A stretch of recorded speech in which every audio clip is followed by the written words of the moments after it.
Hi friends, welcome to our channel. അപ്പോൾ നമ്മളെല്ലാവരും കാത്തിരുന്ന റിസർച്ച് ഓഫീസറിൻ്റെ നോട്ടിഫിക്കേഷൻ ഉടനെ തന്നെ വരുന്നതാണ് കേട്ടോ.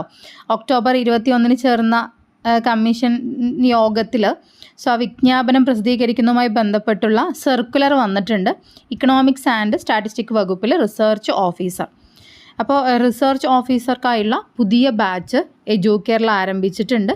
ക്ലാസ്സുകൾ വരുന്നത് എഡ്യൂക്കെയർ ആപ്പിലൂടെ ആയിരിക്കും. സിലബസ് പ്രകാരം വരുന്ന ടോപ്പിക്കുകളുടെ recorded video class, PDF material, online test, WhatsApp study group, വാട്സപ്പിലൂടെയുള്ള time table, doubt clearance, mentor support എല്ലാം അവൈലബിൾ ആയിരിക്കും. റിസർച്ച് ഓഫീസർ പരീക്ഷയുടെ ക്വാളിഫിക്കേഷൻ നമ്മൾ കഴിഞ്ഞ നോട്ടിഫിക്കേഷൻ വെച്ചുകൊണ്ട് അതിൻ്റെ ക്വാളിഫിക്കേഷൻ നോക്കുകയാണെങ്കിൽ a first class or second class postgraduate degree in economics, statistics or mathematics from a recognized university or institutions, and statistics shall be a subject at least in the bachelor's degree level in case of mathematics.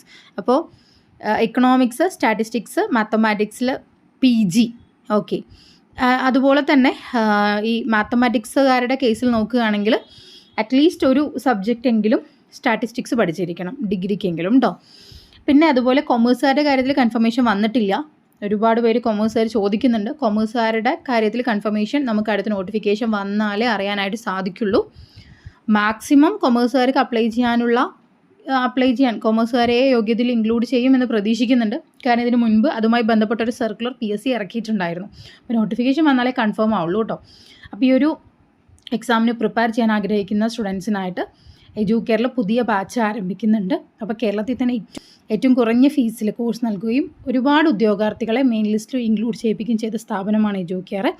അപ്പോൾ കോഴ്സിനെ കുറിച്ച് കൂടുതൽ വിവരങ്ങൾ അറിയാനായിട്ട് സ്ക്രീനിൽ കാണുന്ന നമ്പറിൽ contact ചെയ്യൂ കേട്ടോ.